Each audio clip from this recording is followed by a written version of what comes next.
If you feel exhausted, discouraged, and invisible, this video's for you. You've been working your ass off. Hundreds of designs, maybe even ads, and still no sales. You're not lazy, you're not broken, but something's seriously off. You've heard it 100 times. Just keep listing. More design equals more chances to win. So one guy in my free Facebook group took that advice literally. 700 listings in 3 months.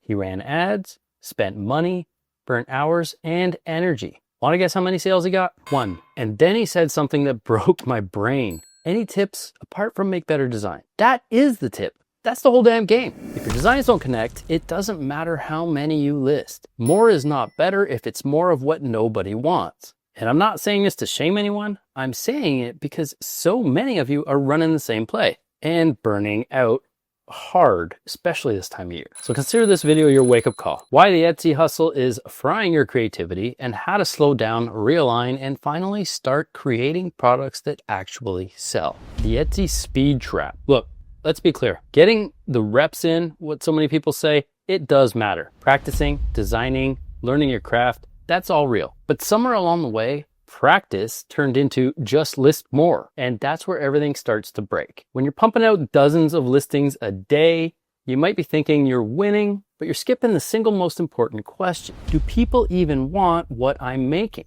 You could list 50 designs today. Cool. But if none of them speak to someone, if none of them make someone say, that's me, I need that, then you're just adding noise. And what happens when you just keep adding noise? Your energy drains, your creativity tanks, you start chasing speed instead of meaning, otherwise known as busy work. And that therein is the speed trap. It's not about how fast you list, it's about how well you connect. You've probably heard the pottery class story. In one class, students who made a lot of pots did better than those who made one perfect pot. Suggests just bake more and you'll get better. The reality check is that story, it's not even real. It wasn't even about pottery. It's a teaching anecdote from photography. And yet, too many creators use it as gospel. More listings equals more mastery. But here's the catch with that. Print on demand, POD, you're not making the same design over and over. You're switching sub-niches. You're not making a pot over and over and over. We're looking at different ideal customers, different design styles, different messages. You're not creating the same piece of art over and over and over. So the idea that you'll get better by blasting hundreds of designs as fast as possible, massive stretch. Because the emotional heartstrings you need to tug on keep shifting with each individual new target customer. Don't fall into the more is better masquerading as practice. Or I promise you, you'll be in the same spot a year from now. You already know this. Some of you have been in this game 2-3 years, nothing's changed. Quality is not optional. Practice without purpose is just noise. So let's unwrap that for a sec. Practice without purpose. You're uploading faster. You're ticking boxes. Maybe you're watching your view count go up. Maybe you get favorites every now and then too. But nonstop uploading doesn't mean you're learning something meaningful. Did you track which designs got the favorites? Did you study why that design, that message resonated? Did you ask what woman saw this and hit favorite but didn't buy? What could have made her buy? Or are you just riding the upload equals hope cycle? Because if you are, you're chasing dopamine and that is not dollars. Favorites alone do not equal sales.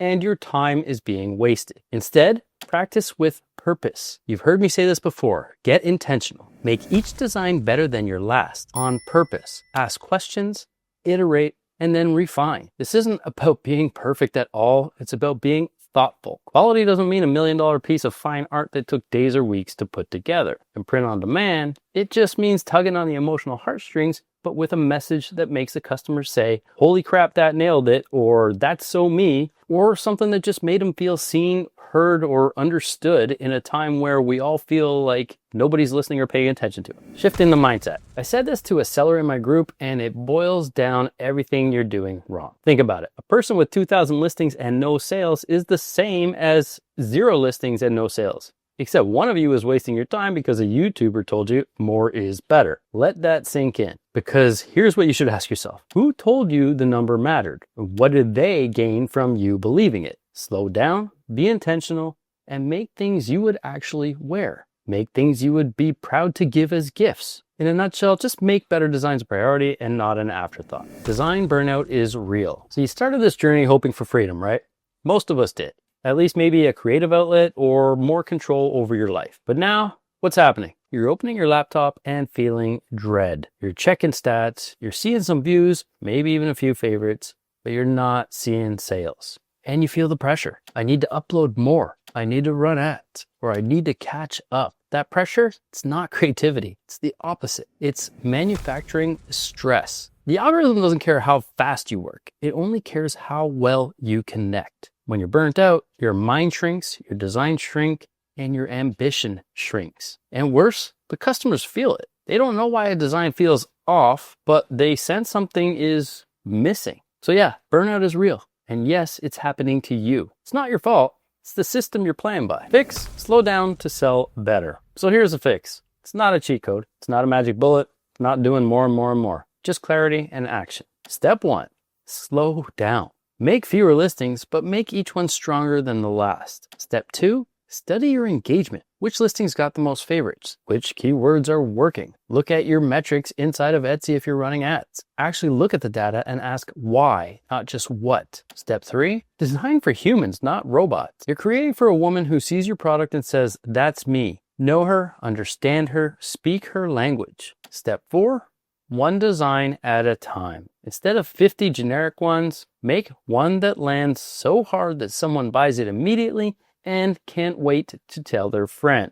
Success isn't listing 1,000 designs just because AI automates everything for you. It's one design that makes someone blurt out, finally someone gets me. And when that happens, the algorithm will pick you up. You will build from that single win. It's not sexy and it's not fast, but it works. Insights, speed doesn't equal skill. The pottery class myth, More listings won't save forgettable designs. Burnout is proof that your system is broken, not you. Design with intention, or you're designing in vain. If you're watching this and you feel like you've wasted your time, like you poured months into your shop with nothing to show for it, I want you to hear this loud and clear. You're not failing, you're learning. But it's time to stop learning the hard way. It's time to stop designing out of fear and start creating with purpose. So here's what I want you to do right now. Subscribe, because I'm here to help you design smarter, not just faster, and drop a comment. Tell me what niche you're in and what you're stuck on.